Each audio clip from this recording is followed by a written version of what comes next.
Bonjour Alain Bauer. Bonjour. Alain Bauer, professeur de criminologie, donc la science du crime, du Conservatoire national des arts et métiers, New York, Shanghai, auteur d'un ouvrage magnifique, édition Fayard, Confessions au pluriel, non pas nocturne mais gastronomique.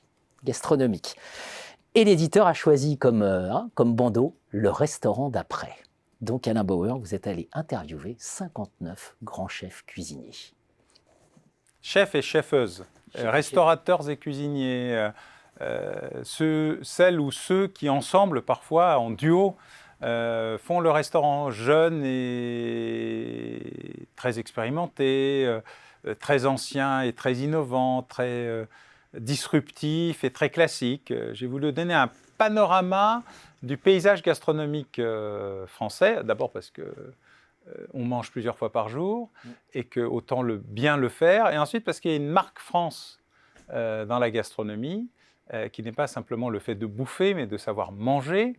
Et si je ne sais pas cuisiner, je n'essaye que 2 fois par an et pas avec des résultats assez relatifs, j'ai essayé d'apprendre à manger, c'est-à-dire à déguster, à regarder, à innover, et pas seulement dans des endroits avec beaucoup de macarons ou d'étoiles, mais parce qu'on peut aussi redécouvrir une nourriture saine et utile dans des endroits de proximité.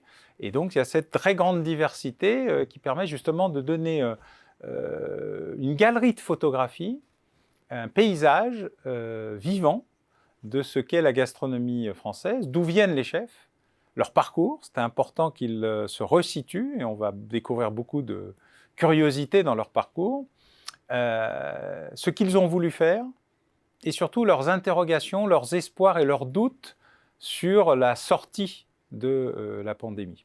Et puis parce que la gastronomie, c'est un secteur économique considérable, c'est des millions d'emplois, c'est le secteur qui, alors qu'il est en plein boom, ne peut plus embaucher et a perdu entre 300 et 500 000 postes de gens qui ne veulent plus y travailler. Ils ne veulent plus y travailler parce que le secteur était dur, que les horaires étaient compliqués, que la relation sociale était mauvaise, qu'il y avait de mauvaises pratiques, de mauvaises cultures, qu'on reproduisait de manière permanente la manière dont on avait été traité avant.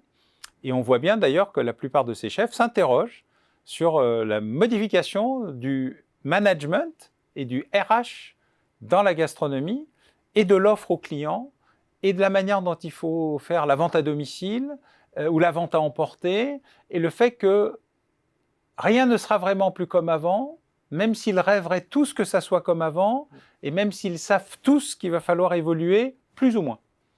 Et c'est cette diversité-là qui était intéressante. Et puis, j'ai voulu quand même mettre une perspective, c'est-à-dire au début, faire une histoire de la gastronomie, du restaurant et du restaurateur. Ce sont 3 histoires mêlées, évidemment, pour montrer comment tout ça avait extraordinairement évolué dans le temps, et qu'on a l'impression que tout ça est immuable, que depuis le Mésozoïque supérieur ou l'Antiquité romaine, rien n'a changé dans le restaurant. En fait, tout a beaucoup changé, souvent. Et on est dans cette nouvelle phase de restructuration, d'interrogation, de doute sur l'avenir du restaurant et de la restauration, même s'ils sont bondés pour l'instant, malgré les contraintes sanitaires. Ils sont tous dans une profonde interrogation sur ce qu'il sera dans 10 ans ou dans 20 ans. J'ignorais totalement que vous étiez critique gastronomique, que vous aviez édité un guide gastronomique. Voilà. Pendant une vingtaine d'années. Donc ça, je l'ignorais tout à fait. Autant en profiter des 3 repas du jour. Votre point de départ, finalement, c'est se dire comment des génies vont réagir à la crise. Il y a aussi ça. En fait, la gastronomie, c'est un des rares endroits où il faut du génie et de la technique. Il y a des techniciens sans génie dans la gastronomie, on s'ennuie. Il y a des génies sans technique, on n'arrive pas à manger 2 fois la même chose. Il y a des génies techniques, ce sont de très, très grands chefs. Mais la difficulté, c'est cette stabilité, cette alliance, la capacité à être chez soi ou ne pas être chez soi. Être un restaurateur ou être un cuisinier. Gérer les questions de l'accueil, ou miser tout sur le décor, sur l'assiette, sur la nourriture, contenant, contenu, tous ces éléments-là, parcours, ces éléments-là se sont mêlés et ont amené à des curiosités. On peut être un très grand chef dans un gastronomique et avoir un petit bistrot à côté. Comment on peut être en même temps à la tête d'une grande brasserie populaire et avec 400 couverts par jour, par service parfois, et puis être dans un petit gastro de 25 places. Comment on arrive à gérer cette curiosité de comportement, d'ajustement, comment on peut être deux chefs en même temps, ou comment on peut être chef dans 15 ou 20 restaurants différents, parfois en conseil, parfois en gestion directe, parfois en simplement création de cartes. Comment on arrive à faire ça entre l'innovateur qui a été Joël Robuchon, le révolutionnaire qui a été Paul Bocuse, la racine générale de la gastronomie française qui est aujourd'hui Alain Ducasse, et puis toute cette nouvelle génération incroyable qui arrive, qui casse les codes, mais qui revisite quand même les sauces, qui vous dit « Ah non, moi je suis saucier, je ne suis pas chef ». Oui, d'accord. Pourquoi ? Parce que la sauce lie tout. Bah, sans doute. Mais c'est une sauce avec 3 milliards de calories de moins qu'il y a un siècle. Et donc tout ce petit monde se retrouve, la plupart d'entre eux vous sortent des vieux escoffiers quasiment en lambeaux qu'ils relisent avec dévotion, alors que vous pensez que c'est le chef le plus jeune, le plus créatif et le plus médiatique de l'année. Donc on redécouvre des tas d'éléments de très grande diversité.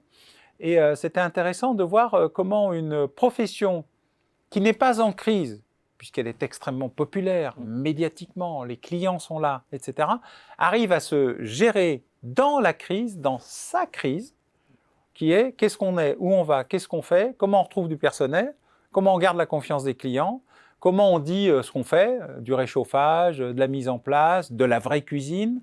Et tout ça, c'est le retour à une certaine forme d'authenticité et surtout d'honnêteté dans l'offre gastronomique qui influe à la fois sur la réalité des prix, ça influe aussi sur la réalité de la qualité de la nourriture, sur les évolutions, flexitarien, qui est le joli mot pour dire omnivore, ou végétarien, végétalien.